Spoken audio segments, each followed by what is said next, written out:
Good evening sir. இன்றைக்கும் highway இன்ஜினில் how to construct a road ஒரு லெங்க்தியான சப்ஜெக்ட். ஒரு 1 வீக் கூட இதை எக்ஸ்பிளைன் பண்ணிட்டு இருக்கலாம். பட் அதாவது ஒரு ரோட் கன்ஸ்ட்ரக்ஷனில் கீழேருந்து மேலே வரைக்கும் என்ன இருக்குது, ஒரு கலோக்கியலாக ஒரு இந்த ரோட்டில் உள்ள விஷயங்களை ஒரு ஜென்ரல் நாலேஜ் அடிப்படையிலும் ஆஸ்பிரன்ஸ் ஆஃப் அசிஸ்டன்ட் இன்ஜினியர், ஒரு சிவில் இன்ஜினியர் ஒரு அசிஸ்டன்ட் இன்ஜினியர் ஆகிறதுக்கு ஒரு ஜென்ரலாக ஒரு ஐடியா, அந்த வகையில் ஒரு simple explanation about a road structure of a road. இப்போ நீங்கள் பார்த்துட்ருக்க அந்த ஃபோட்டோவில் ஒரு ஃப்ரீ ஹேண்ட் ஸ்கெட்ச், அது கீழேருந்து பார்க்கலாம். அப்படியே ஒரு சப்கிரேட், அதுக்கப்புறம் அதுக்கு மேலே ஒரு சப்பேஸ், அதுக்கு மேலே ஒரு பேஸ் கோர்ஸ், ஒரு நான் பிட்டுமினஸ் லேயர், அதுக்கு மேலே ஒரு பேஸ் கோர்ஸ் பிட்டுமினஸ் லேயர், அதுக்கு மேலே ஒரு வேரிங் சர்ஃபேஸ். இதெல்லாம் இருக்குது. 2 சைடும் ட்ரெயின் இருக்குது. அந்த ட்ரெயினுக்கு 2 சைடும் 2 மரம் தெரிகிற மாதிரி போட்டிருக்கேன். இப்போ ஒன்று ஒன்றா பார்ப்போம். ஐ வில் எக்ஸ்பிளைன் வெரி சிம்பிளாக எக்ஸ்பிளைன் பண்ணுறேன். கீழே த ரைட் ஆஃப் வே அப்படின்னு வார்த்தையில் இருக்கேன், அதுலேருந்து வந்துடும். த ரைட் ஆஃப் வே அப்படின்னா the end to end, the length of, or it may be called as breadth, the end to end breadth of the road. அதாவது மெஷர்மெண்ட் அக்ராஸ் த ரோடு நம்ம measurement எடுக்கும் போது பவுண்ட்ரி எண்டு டு எண்டு, அதாவது நெடுஞ்சாலை துறைக்கு சொந்தமான அகலம் அப்படி வச்சுக்கலாம். அதான் that is the right of way. அந்த ரைட் ஆஃப் வே தான் நெடுஞ்சாலையுடைய அகலம், நெடுஞ்சாலைக்கு சொந்தமான நீளம் அப்படி வச்சுக்கலாம். அடுத்துக்கு மேலே த ஃபார்மேஷன் விட்த் அப்படின்னு இருக்கு. த ஃபார்மேஷன் விட்த் அப்படின்னா என்ன? ஒரு புதுசாக ஒரு சாலை அமைக்கும் போது 2 சைடும் கிரவுண்ட் இருக்குது, அல்லது ஃபீல்டு இருக்குது, நிலங்கள் இருக்குது. அதுக்கு மேலே ஒரு ரைஸ்டு கிரவுண்ட் இருக்குது. இந்த ரைஸ்டு கிரவுண்ட் இருக்கு இல்லையா, அதனுடைய top most width, the top width of the raised road, அதுதான் ஃபார்மேஷன் விட்த். இந்த ஃபார்மேஷன் விட்த் யூஸ்வலாக ஒரு ஓடிஆருக்கு 7.5 மீட்டர் இருக்கலாம், ஒரு எம்டிஆருக்கு 9 மீட்டர் இருக்கலாம், எஸ்ஹெச் அல்லது என்ஹெச்சுக்கு 12 மீட்டர் இருக்கலாம். இது பழைய ஸ்டாண்டர்ட். இப்போ நான் 4 லேன் 6 லேன்லாம் வந்துருச்சு.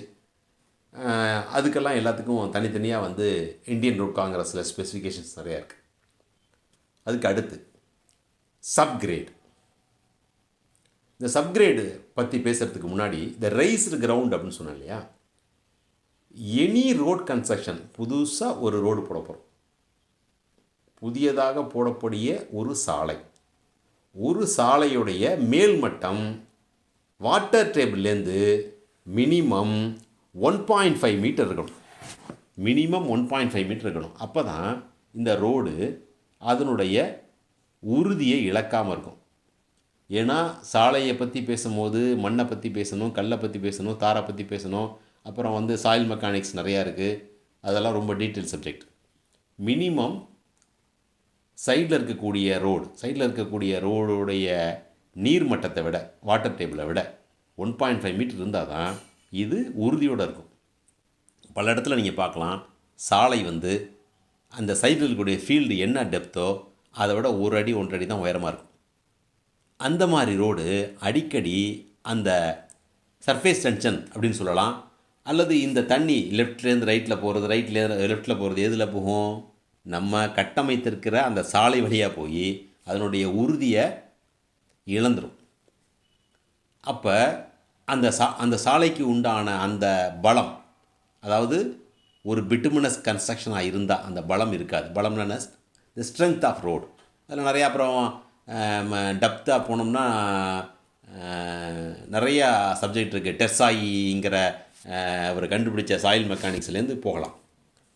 இப்போ சப்கிரேடை பற்றி பேசுவோம். சப்கிரேட்னா என்ன? Any levelled ground is nothing but a subgrade. Any levelled ground, ஒரு இடத்துல ரோடு போட போகிறோம், அதில் மேடு பள்ளமாக இருக்குது. அந்த மேடு பள்ளமாக இருக்கிறத அந்த எர்த்தன் சர்ஃபேஸை நம்ம லெவல் பண்ணுறோம். லெவல் எதுக்கு? In order to construct A road. ஒரு ரோடை வந்து கட்டமைக்கிறதுக்கு நம்ம லெவல் பண்ணுறோம்.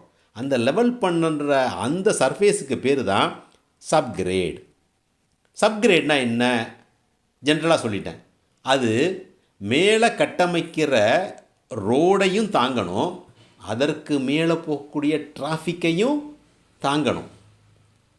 இந்த ரோடு கன்ஸ்ட்ரக்ஷன் பண்ணும்போது அந்த போர்ஷன் வந்து மேலே உள்ள டிராஃபிக் லோடை வாங்கி சப்கிரேடுக்கு கொடுக்கணும்.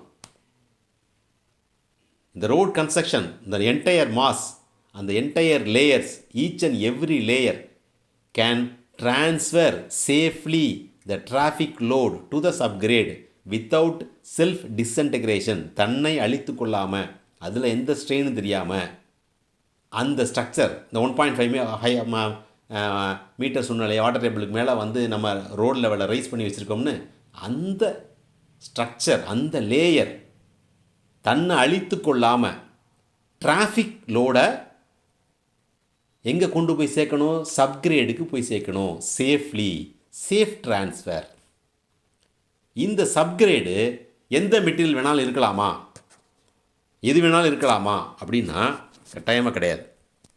என்ன அதாவது கலோக்கியில் சொல்லப்போனால் சப்கிரேட் மெட்டீரியல் குப்பை மெட்டீரியலாக இருக்கக்கூடாது, அதில் ஆர்கானிக் மெட்டீரியல் இருக்கக்கூடாது. அப்போ அதை எப்படி வந்து நம்ம வந்து கண்டுபிடிக்கிறது அப்படின்னா, அதனுடைய டென்சிட்டி 1.75 கிராம் பர் சிசிக்கு கீழே இருந்தால் அந்த மண்ணை, அந்த எர்த்தன் மெட்டீரியலை we have to remove and refill with good material. அப்புறம் அதில் சப்ஜெக்ட் இருக்குது, அதில் சிபிஆர் 8க்கு மேலே இருந்தால் நல்லது, 10க்கு மேலே நல்லது அப்படின்னு சொல்லி நிறையா அதுக்கு கோட் அண்ட் ப்ரொவிஷன்ஸ்லாம் இருக்குது. ரைட், இது சப்கிரேடை பற்றி. அதுக்கு அடுத்த ஸ்டேஜ் சப்கிரேடுக்கு மேலே. சப்கிரேடுங்கிறது லோக்கலி அவைலபிள் மெட்டீரியலை வச்சு ஒரு ஃபார்மேஷன், ஒரு ரோட் ஃபார்மேஷன், அந்த ஃபார்மேஷன் பண்ணிடுறோம், அவ்வளோதான். That is subgrade. அதுக்கு மேலே அதெல்லாம் காம்பேக்ட் பண்ணி ஒரு லேயர் பண்ணிக்கிறோம். அடுத்து சப்பேஸ். சப்பேஸ்னால் என்ன? சப்பேஸுடைய வேலை என்ன? சப்பேஸுடைய வேலை என்ன? அதற்கு மேலே இருக்கக்கூடிய பேஸ் கோர்ஸில் வரக்கூடிய லோடை ட்ரான்ஸ்ஃபர் பண்ணுது சேஃப்லி. எதுக்கு? சப்கிரேடுக்கு ட்ரான்ஸ்ஃபர் பண்ணுது. சேஃபர் ட்ரான்ஸ்ஃபர்னால் அது தன்னைத்தானே அழித்து கொள்ளக்கூடாது, அங்கே ஸ்ட்ரெயின் தெரியக்கூடாது. அதுதான் சப்பேஸுடைய வேலை. சப்பேஸ் யூஸ்வலாக வந்து எப்படின்னா கிரானுலார் சப்பேஸ் அப்படிமோ, ஜிஎஸ்பி இதெல்லாம் நிறையா டிசைன் பண்ணுறது. அதில் இப்போ இதெல்லாம் வந்து கிரானுலார் சப்பேஸுக்கு வந்து மெட்டீரியல், அதாவது granite material, triangular material, angular material with quarry fines எல்லாம் மிக்ஸ் பண்ணி அதுக்கு ஒரு டிசைன் பண்ணி அதில் கிரேட் 1, கிரேட் 2, 6 வரைக்கும் கிரேட்ஸ் இருக்குது. அதுக்கு நம்மளுடைய MORTH specification, ministry of road transport and highways கொடுத்துற அந்த ஸ்பெசிஃபிகேஷனில் அதில் அதுக்குடைய பேராமீட்டர்ஸ் எல்லாமே இருக்குது. அது டெக்னிக்கல் சப்ஜெக்ட் தனி. அதுக்கு அடுத்தது இந்த சப்பேஸ் அல்லது ஜிஎஸ்பியை ட்ரைனேஜ் லேயர்னு சொல்லலாம். ட்ரைனேஜ் லேயர்னா என்ன? It will drain off the run off or மழை பெய்யுதுலையே மேலே வேரிங் சர்ஃபேஸில் பெய்கிற மழை தண்ணி சைடில் போனது போக மிச்சம் வரக்கூடிய மழை தண்ணியை என்ன ஆகணும்? சப்கிரேடுக்கு அனுப்பிவிடணும், அல்லது சைடில் ட்ரெயினுக்கு அனுப்பிவிடணும். அந்த as early as possible. It is nothing but the GSB or subbase. என்ன, எப்படி அதை இன்னொரு வகையாக கூப்பிடலாம்? Drainage layer. தண்ணியை ட்ரெயின் பண்ணுறதுக்கு உண்டான லேயர். அதுக்கு அடுத்தது பேஸ் கோர்ஸ். இந்த பேஸ் கோர்ஸுங்கிறது ஒரு நான் பிட்டுமினஸ் லேயர். அதுலேயும் தார் கிடையாது, அதுலேயும் ஜல்லி, சரளைக்கல், அது என்னது கிரானைட்டு, அதில் குவாரி ஃபைன்ஸு 6 mm,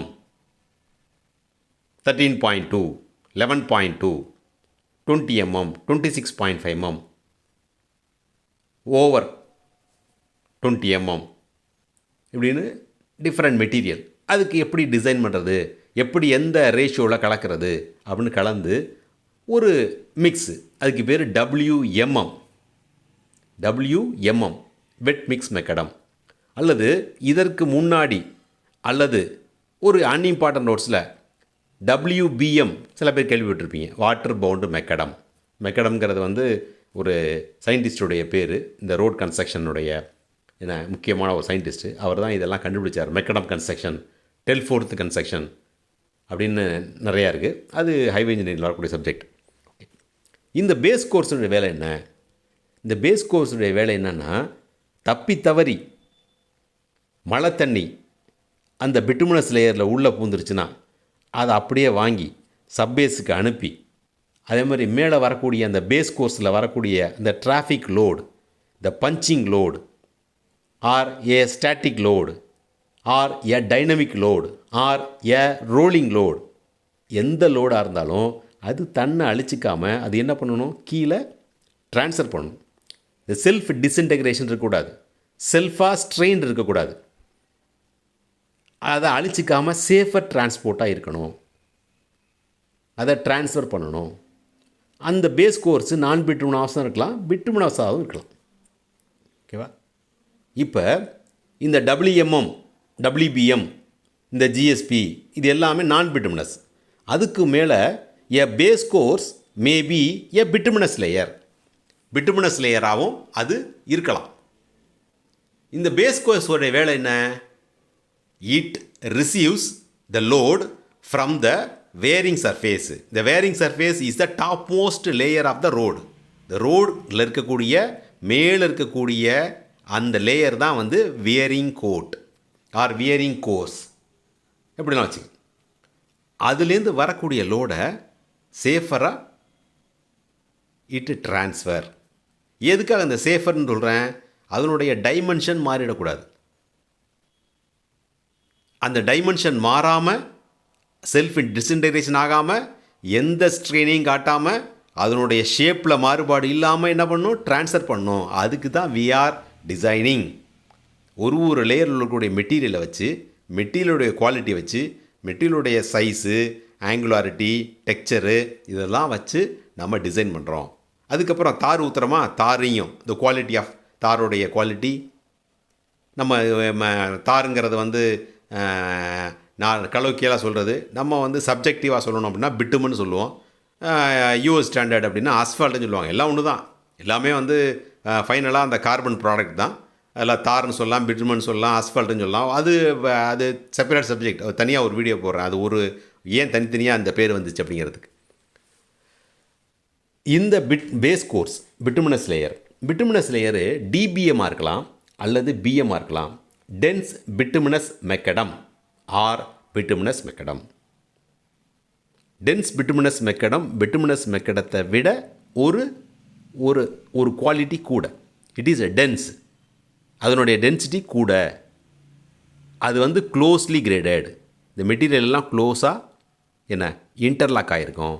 அந்த இன்டர்லாக் ஆனதில் தார் இருக்கும்.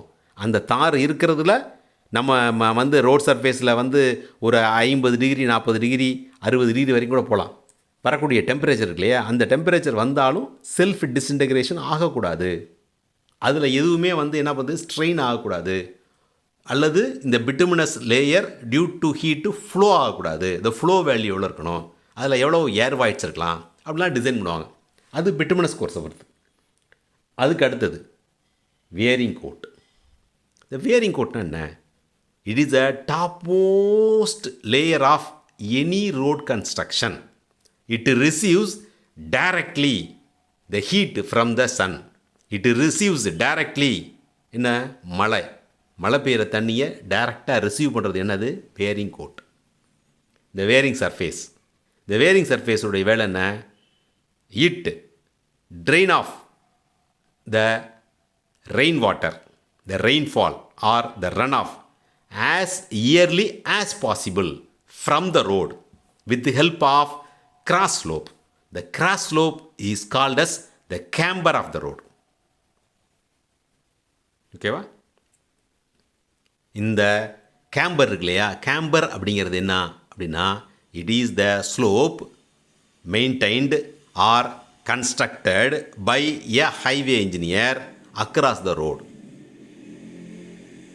அலாங் தி ரோடு வந்து ஒரு ஸ்லோப் இருக்குது, அதுக்கு பேர் கிரேடியன்ட்.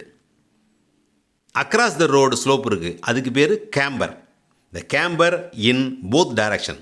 சென்டர் ஆஃப் த ரோட பேர் க்ரௌன்னு சொல்லுவோம். From the crown or the centre line of the road, the level of the road is downwards on either side across the road.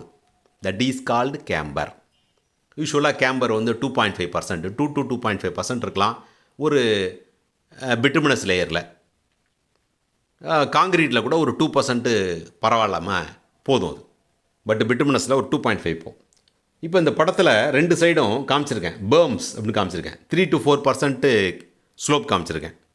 என்ன கேம்பர் வந்து அந்த போர்ஷனுக்கு பேர் என்ன? பேர்ம்ஸ். தமிழில் சொல்ல போனால் புருவம், சாலை ஓர புருவங்கள், இரு புருவங்கள், இரு சைடு இருக்கக்கூடிய அந்த மண் சர்ஃபேஸ், அது பேர்ம்ஸ். இந்த கருப்பாக இருக்குல்ல ரோடு, கருப்பாக இருக்க போர்ஷன் இருக்குல்ல, அந்த வித்துக்கு பேர் தான் கேரேஜ் வே. அந்த கருப்பாக இருக்க போர்ஷனை வந்து பிளாக் டாப்டு ரோடு அப்படின்னு சொல்லுவாங்க, பிடி ரோடு அப்படின்னு சொல்லுவாங்க, அல்லது தார் ரோடு அப்படிம்பாங்க. நம்ம இதுலேருந்து நம்ம பிரிட்டிஷ்லேருந்து நம்ம வாங்கின வேர்டு வந்து பிட்டுமன், பிட்டுமன சர்ஃபேஸ். இந்த பிட்டுமன சர்ஃபேஸோடைய வித்து என்னது? Carriageway. Carriageway plus the berms on either side will give the formation width. Formation width of the ரோடுங்கிறது வந்து கேரேஜ் வே கருப்பாக இருக்கிறதோட சேர்த்து ரெண்டு பக்கம் இருக்கக்கூடிய பேர்ம்ஸ் ஆர் த புருவங்கள், இந்த ரெண்டு பக்கம் இருக்கக்கூடிய புருவங்களையும் சேர்த்துட்டோம்னா அதுக்கு பேர் ஃபார்மேஷன் வித். ஓகேவா? இந்த வேரிங் சர்ஃபேஸில் எதை கொண்டு போடுவோம் அப்படின்னா பிட்டுமனஸ் காங்க்ரீட் ஆர் அஸ்ஃபால்டிக் காங்க்ரீட் அப்படின்னு சொல்லலாம். நம்ம யூஸ்வலாக சொல்ல போகிறது பிட்டுமனஸ் காங்க்ரீட். இதுக்கு முன்னாடிலாம் செமிடென்ஸ் பிட்டுமனஸ் காங்க்ரீட் இருந்துச்சு. இப்போ கோடலெல்லாம் திருத்திட்டாங்க, அதனால் பிட்டுமனஸ் காங்க்ரீட். இந்த காங்க்ரீட்டுங்கிற வார்த்தை ஏண்டா வருது? எதுக்கு இந்த இடத்துல காங்க்ரீட்டுங்கிற வார்த்தை வருது அப்படின்னா, இந்த காங்க்ரீட் அப்படிங்கிற வார்த்தை வந்துட்டாலே it is very dense. There is no gap, no gap is allowed.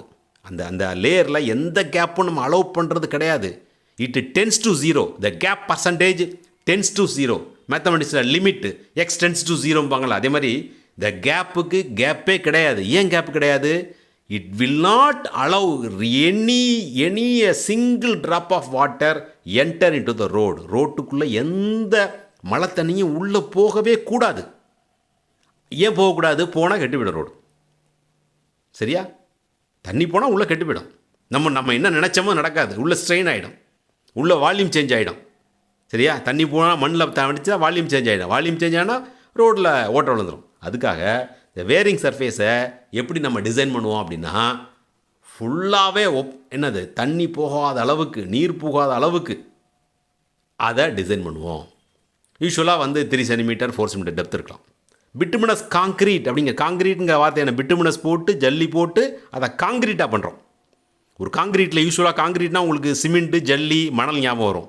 இங்கே பிட்டுமினஸை வச்சு சிமெண்ட்டுக்கு பதிலாக தாரை ஊற்றி காங்க்ரீட் தயார் பண்ணுறோம். ஏன்? தண்ணி உள்ளே போகக்கூடாங்கிறதுக்காக.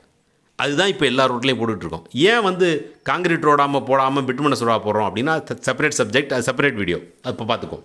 இப்போ ரெண்டு சைடும் பாருங்கள், train on both sides train இருக்குது. அலாங் தி ரோடு ட்ரெயின் இருக்குது. ஏன் ட்ரெயின் இருக்குது?